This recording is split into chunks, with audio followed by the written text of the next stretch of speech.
নমস্কার বন্ধুরা, job Genex YouTube চ্যানেলে আপনাদের প্রত্যেককে স্বাগত। ডিএ নিয়ে অত্যন্ত গুরুত্বপূর্ণ একটি আর্টিকেল একটি দৈনিক পত্রিকায় প্রকাশ করা হয়েছে, যেটা সরকারি কর্মীদের জন্য অত্যন্ত গুরুত্বপূর্ণ। প্রথম হেডলাইনে দেখতে পাচ্ছেন, পে কমিশনের রিপোর্ট নিয়ে কারচুপি, মমতা সরকারের বিরুদ্ধে কড়া পদক্ষেপ হাইকোর্টের। এক্ষেত্রে আপনারা প্রত্যেকেই জানেন যে ষষ্ঠ বেতন কমিশন নিয়ে কিন্তু কলকাতা হাইকোর্টে লড়াই চলছে। তো কী পদক্ষেপ নিল কলকাতা হাইকোর্ট, যার ফলে রাজ্য সরকার নড়ে চড়ে উঠেছে, বিস্তারিত কী আপডেট পাওয়া যাচ্ছে সমস্ত কিছু এই ভিডিওতে আপনাদের সাথে আলোচনা করব। ভিডিও ডিটেলসে যাওয়ার আগে আপনাদের বলবো, যারা চ্যানেলে নতুন প্রথমবার ভিজিট করেছেন, চ্যানেলটিকে সাবস্ক্রাইব করে অল বেল আইকনটি বাজিয়ে রাখুন, ভিডিওটি লাইক করে অনেক অনেক শেয়ার করে দিন। তো চলুন দেখে নিই বিস্তারিত কী বলা হচ্ছে। পে কমিশনের রিপোর্ট নিয়ে কারচুপি করেছে মমতা সরকার, এই নিয়ে কেস করা হয়েছিল কলকাতা হাইকোর্টে।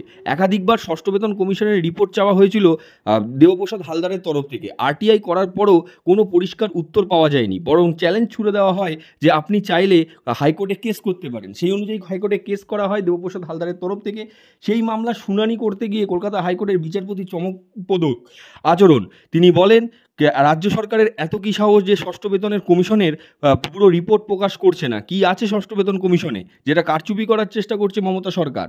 এবং অবিলম্বে 9ই আগস্টের মধ্যে ষষ্ঠ বেতন কমিশনের ফুল রিপোর্ট কলকাতা হাইকোর্টে জমা দেওয়ার নির্দেশ দিয়েছেন কলকাতা হাইকোর্টের বিচারপতি।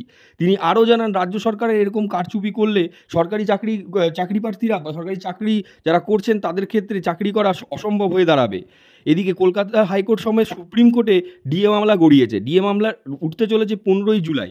সেই 15ই জুলাইয়ের মধ্যে যদি ষষ্ঠ বেতন কমিশনের রিপোর্ট পাওয়া যেত, সেক্ষেত্রে কিন্তু ডিএ মামলার জয় সুনিশ্চিত হয়ে যেত রাজ্য সরকারি কর্মীদের হাতে। কিন্তু তা হয়নি। রাজ্য সরকার কলকাতা হাইকোর্ট পর্যন্ত ষষ্ঠ বেতন কমিশনের রিপোর্ট কেস গড়িয়েছে। সেই কেসের আগামী শুনানি রয়েছে 9ই আগস্ট। 9ই আগস্টের শুনানির দিন ষষ্ঠ বেতন কমিশনের ফুল রিপোর্ট রাজ্য সরকারের কাছে অবিলম্বে জমা করতে বলা হয়েছে কলকাতা হাইকোর্টের তরফ থেকে। সেই সরকারের এর ফলে রাজ্য সরকার পড়েছে বিপাকে। ষষ্ঠ বেতন কমিশনকে যে ফুল রিপোর্ট সেটা প্রকাশ করতে হবে 9ই আগস্টের মধ্যে কলকাতা হাইকোর্টে। এবং রাজ্য সরকার এখন পর্যন্ত কেন করেনি তা নিয়ে কিন্তু ভৎসনা করা হয়েছে রাজ্য সরকারকে। তো দেখতে পেলেন, একটি গুরুত্বপূর্ণ আপডেট ছিল। আপনারা প্রত্যেকেই জানেন যে ষষ্ঠ বেতন কমিশন নিয়ে কিন্তু লড়াই দীর্ঘদিনের। আরটিআই করার পরেও কিন্তু ষষ্ঠ বেতন কমিশনের রিপোর্ট কোনোভাবেই প্রকাশিত হয়নি বা প্রকাশ করা হয়নি। তা নিয়েই কিন্তু কলকাতা হাইকোর্টে কেস করেন দেবপ্রসাদ হালদারবাবু, এবং সেই কেসের শুনানি রয়েছে 9ই আগস্ট। এবং অবিলম্বে সেই কেসের কিন্তু সমস্ত তথ্য প্রকাশ করতে বলা হয়েছে, অর্থাৎ ষষ্ঠ বেতন কমিশনের রিপোর্ট কিন্তু প্রকাশ করতে বলা হয়েছে 9ই আগস্টের মধ্যে কলকাতা হাইকোর্টে জমা দেওয়ার কথা বলা হয়েছে, যার ফলে রাজ্য সরকার পড়েছে বিপাকে।